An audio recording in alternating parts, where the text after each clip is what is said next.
Welcome to the Farm Station Podcast, where we focus on getting started on homesteading, growing, and living the sustainable dream. I'm your host, Wendy Literal. Let's get started.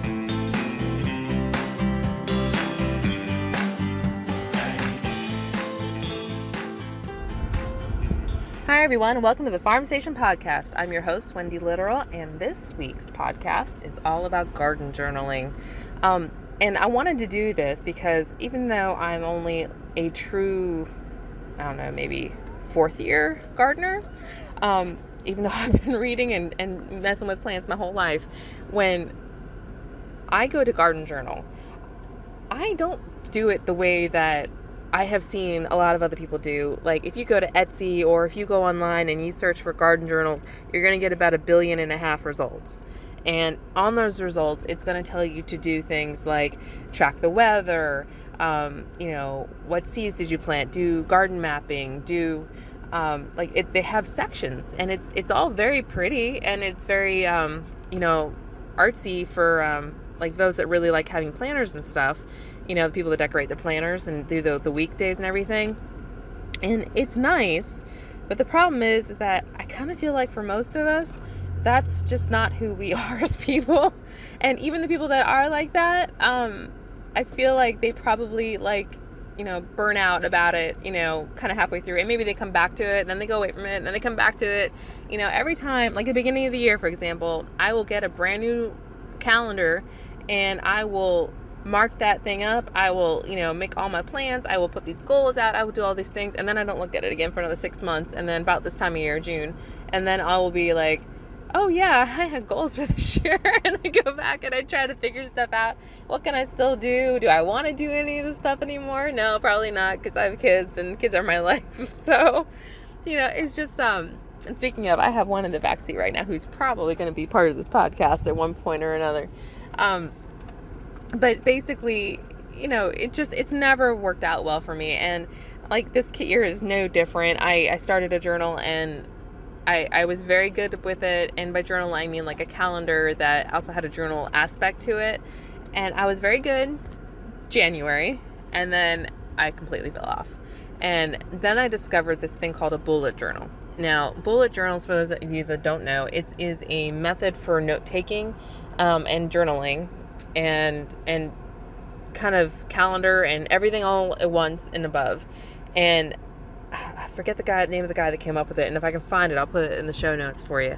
But basically, what he did was he came up with a linear format, and it's fantastic because you can never screw it up. And that's what I like so much about it, because how he set this up is the only thing you have to do is you buy a notebook that's got lines on it. It doesn't even have to have lines, but it is helpful if it does. And then you number the pages. And that's it. That's the only thing you have to do, because the first 4 pages of it are like an index, and you put, oh, this thing is on this page, this thing is on this page, that's the only thing you have to be diligent about. And I can tell you, I am not that diligent about it, but it has saved my butt several times when I'm looking for something that I recorded. It's great that way. I highly suggest you look it up if you're looking for just like a general journaling idea. But what I have done is I've taken it one step further, and I incorporated that into garden journaling, because I am not the person who's going to tell you it was sunny on, February 2nd, 2018, and I'm never going to go back and look at that data anyway. So it has never been useful. So these garden journals that have all this stuff, I'm not bashing anybody, but I could never keep up with that. So with the bullet journal, what it does is it lets me take my gardening and put it into this linear format, so that all I have to do is say, what I planted, page 5, what absolutely sucked and I'm never doing this again on page 72, it just helps me keep things organized, so that, I'm keeping this journal for years. So I went and I got a nice journal from Michael's, and it's durable. It'll be fine. All it is a rule thing, just a plain journal. And all I'm doing is as I go through, I will map out what I planted, so that I don't have to deal with awful plant markers that don't stay there anyway, and the ones that do fade away. So I'm a little bit bitter about that. Every time I put a plant marker down, so I remember what kind of squash I planted or what kind of tomato I planted, inevitably something happens to it and it goes away. And if I write it in the journal, I don't have to rely on the plant markers because I have it written in the journal. So the only complaint I have about it is that it is not waterproof. And that means it's not mud proof either, or soil proof. So that was my only complaint about it, about doing it this way. But it's a pleather cover, so it does wipe off pretty easily, and that is important. So sorry, I was checking on my daughter back here. So what I wanted to express was that you can use this garden journal and or use the bullet journal this way with a gardening journal, and you can record the things that are, important, that you're going to wish that you had done differently, or that you need to remember for next year. And it can be something as simple as what seeds to buy, what soil did you put in, do you need to amend anything. I mean, it's such a linear format that you don't have to,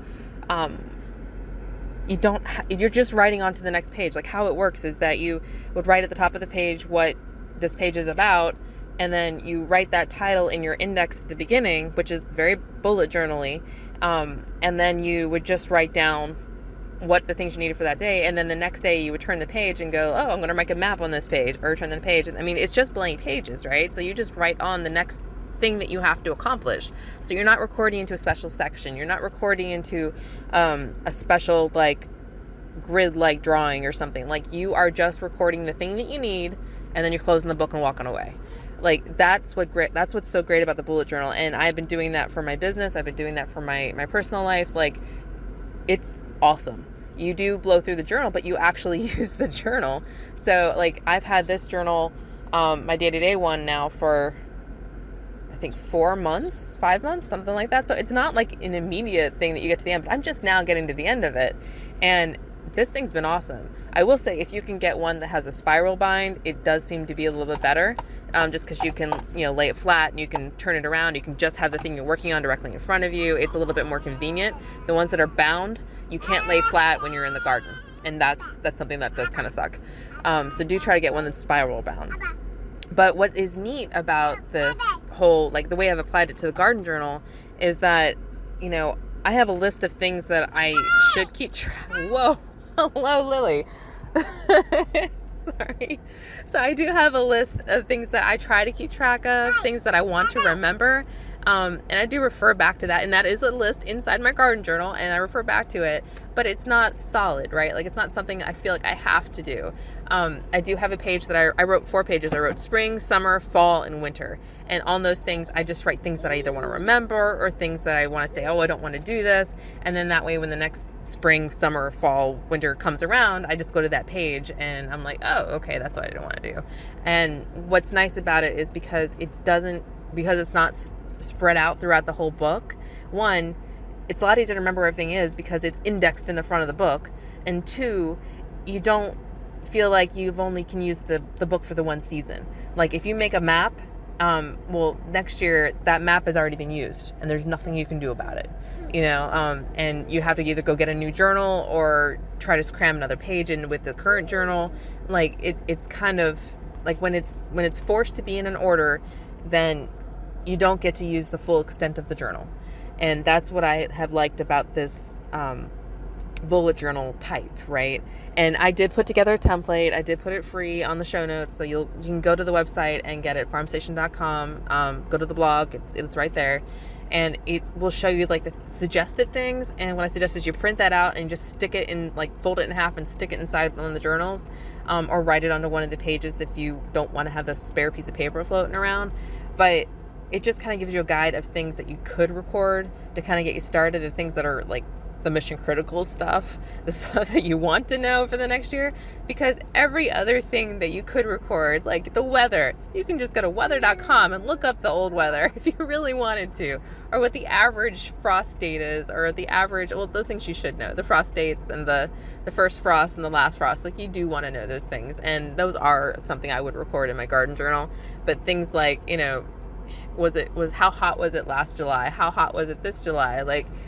Those are things you can just get online. You don't need to have that in your book, but things that are specific to you and your garden and your setup, what tools did you buy last year that just broke when like halfway through the season, you know, like don't buy that brand again, you know, that kind of stuff that is ultra relevant to you and your garden and the things that you're growing. And that's probably my cue to get off this podcast. I don't know if you can hear her squealing or not, but that's it. I just wanted to share how I have adapted what is becoming a common journaling method and used it for gardening, and how it has been so helpful. And hopefully you can go grab that template and it'll just kind of get you started. All right, guys, I will talk to you later. Have a good one. Bye. And that, my friends, was the Farm Station Podcast. Please see our website, farmstation.com, for the show notes, sources, and resources to help you on your adventure. And we'll see you next time. Take care. Bye.